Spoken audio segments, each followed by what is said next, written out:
Mysteries of History Revealed, Dinosaurs to Extraterrestrials, Jeremy Auldaney, copyright 2014, all rights reserved.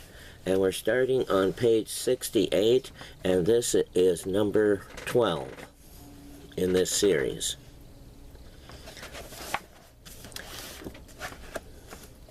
This is a reference, Fairchild, H.L., 1930, Nature and Fate of Meteor Crater Bolide, Science Magazine, 72, 1871. 463 pages is 463 to 466. Bib Code 1930, Science 72, 463 F DOI 10.1126, Science 72.1871.463 PMID 178000007.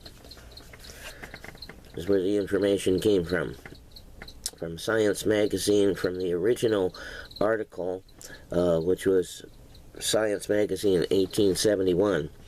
When iron meteorites were found lying all over the ground around the crater by mining engineer Daniel Barringer in 1903, he later bought the crater to mine for the very valuable rare metal platinum common in iron meteorites. However, no professional scientist would accept his meteorite theory, in spite of the fact that at the time of the crater's first discovery by Europeans in the early 19th century, the surrounding plains were covered with about 30 tons of large oxidized iron meteorite fragments.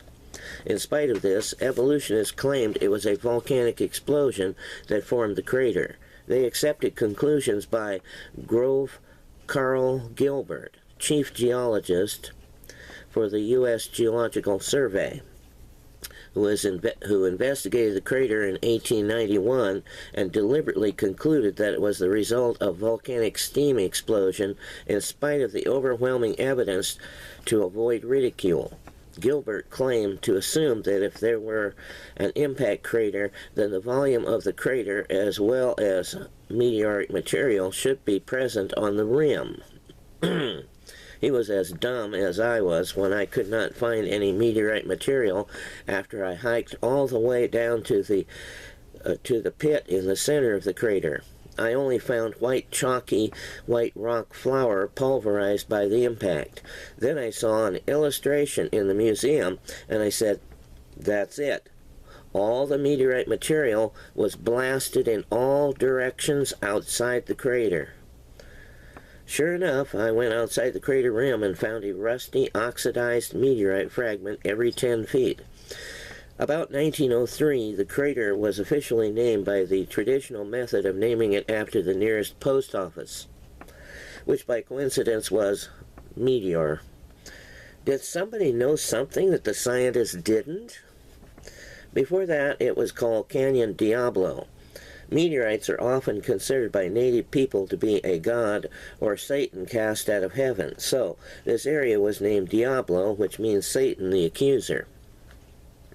Evolution scientists claimed at the time of impact the area was open grassland dotted with woodlands inhabited by woolly mammoths and giant ground sloths during the Pleistocene about 50,000 years ago, when the climate on the Colorado Plateau was much cooler and damper. They claim it was probably not inhabited by humans. The earliest confirmed accepted record of human habitation in the Americas dates from long after this impact. However, it has been proven that man did come to America thousands of years before the evolutionists will admit. Just after their scattering from the Tower of Babel 4,500 years ago. Because the Earth actually is not 50,000 years old. It's the oldest date for the Earth, confirmed by the Bible, is 6,000 years. And this has to be post-flood, which means it can't be more than 5,000 years. A native people attribute stars falling from heaven to be gods or devils, and often claim the site to be taboo, or a sacred site. It was the It was the native peoples who told the early Europeans that something fell from heaven here, so the Spanish named it Diablo, the devil. I do not accept the evolutionary date and believe this impact was about the time of Peleg's division described in the Bible when the earth was divided, at the time of the Tower of Babel. And of course, native peoples actually used to herd their horses into the crater. And I even found a flake from a Indian flake on the rim of the crater right there near the telescope. I found where it was a flake that some Indian had dropped there. And I also found the tip of an arrowhead further away, as well as ripples, and also bones from animals, and also tracks in the Moenkopi sandstone near the Nijninger Museum. It was part of the old ruin there of the Nijninger Museum, which was there during the Depression era. It wasn't until 1955 before the evolutionist establishment were forced to admit the truth, a classic example of how science works. This is called consensus or majority rule. The Bible refers to it as, quote, science falsely so called, in 1 Timothy 6:20. Some scientists continue to argue that it was a volcanic 8 more years until 1963. I will show this as typical of science today, also of Alvarez. When he came up with that theory, most of the scientists say, oh no, it couldn't possibly be. Or how about Schweitzer when she discovered soft dinosaur tissue? Oh no, it couldn't be. References below. The references for this material is Roddy, DJ, and E.M. Shoemaker. Remember, he was the astronaut. And that's where they trained there at Meteor Crater. 1955. Excuse me. 1995. Meteor Crater, Barringer Meteorite Crater, Arizona. Summary of impact conditions. Meteorites. Meteoritics. Magazine 30.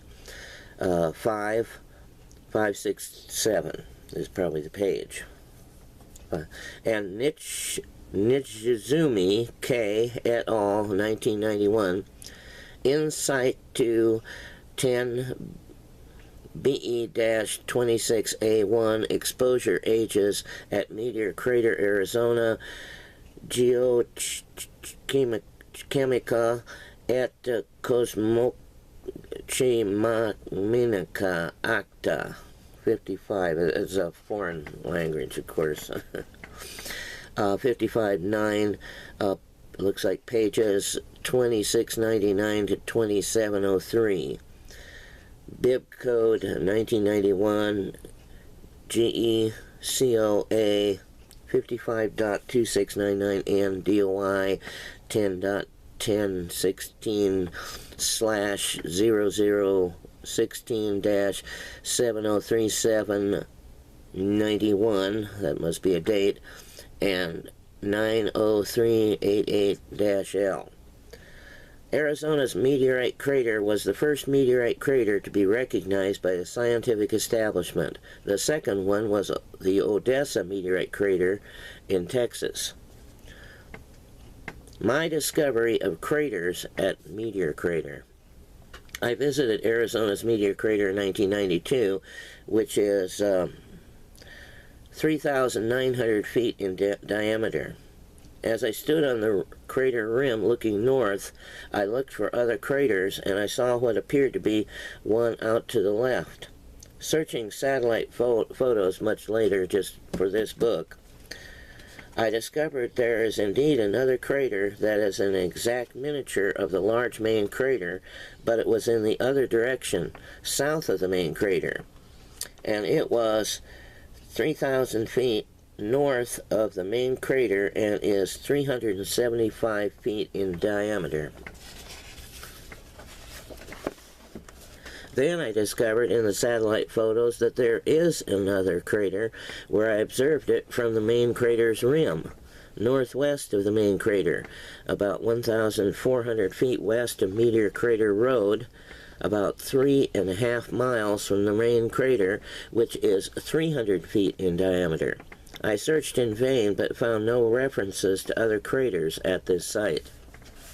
I wrote the above account about a year ago, and yesterday I looked up Meteor Crater and was surprised to see a photo facing south at a high enough angle, and I could clearly see a small crater to the south beyond the big crater. I recognized its position, size, and curved road that loops across its western rim. It was the crater I had discovered. Today, I searched through all the photos I could find to see it again, and they all avoid that area, or the resolution and small size of this crater hide it, almost like it was deliberate. I did find another photo at FossWeb, F-O-S-S web.com, featured on Google, titled Barringer Crater, which has a photo from the Planetary Science Institute, a non-profit research organization based in Tucson, Arizona. You faintly see the small crater in the background. Now, I was stopped by the security guard when I was at the crater, and I was hoping to find meteorites, and I was going down the road to the right of the crater, an off-road which goes around the crater to the other side of Meteor Crater, and the security guard parked his truck there so I couldn't go that way, and he said, we don't want anybody to go that way because it's dangerous, somebody might fall. There's a pit that was dug there and somebody might fall in it. He didn't tell me that it was actually another crater. I think they don't want people to know that. My discovery of craters at Odessa Meteorite Crater. I also visited Meteor Crater in Odessa, Texas. And I got this information reference from Smith Julia Cobble. Meteor Crater at Odessa, Handbook of Texas Online, retrieved 5th of November 2009. And Anonymous, Meteor Impact Structures, Center for Energy and Economic Diversification, the University of Texas of the Permian Basin, retrieved 5th November 2009. The references above explain that the main Odessa crater is 0.17 kilometers, that's 550 feet in diameter. There are at least 4 small craters which associated with the main Odessa crater confirmed in the literature. However, I only found it confirmed in the Handbook on Texas Online. I didn't find it anyplace else. Others almost imply that there's only 1 crater. However, most of the references do not mention them, and those who do give no information. It has been proposed that Meteor Crater, Arizona may have been part of the same fall as the Odessa meteorites, both dated by evolutionists at 50,000 years ago, which would be about the time of the Tower of Babel and Peleg, about 4,000 years ago. Both of these impacts were post-flood. One of the best complete references to Odessa is the Handbook of Texas Online, which describes the Odessa meteor crater as the largest of several. It says several, it doesn't say how many. Note, all of the references only say there are 4 craters, at most. That's it. Smaller craters in the immediate area that were formed by the impact of thousands of octahedrites, an iron metallic type that fell during the Pleistocene. And that was from reference 2, from the Economic University of Texas of the Permian Basin. Called Meteor Impact Structures. When tar pit animals were deposited in the catastrophic flood impacts in Los Angeles, California, these 2 sites are dated the same as the tar pits in California. When it says thousands of octahedrite meteorites, it indicates there should be thousands of craters.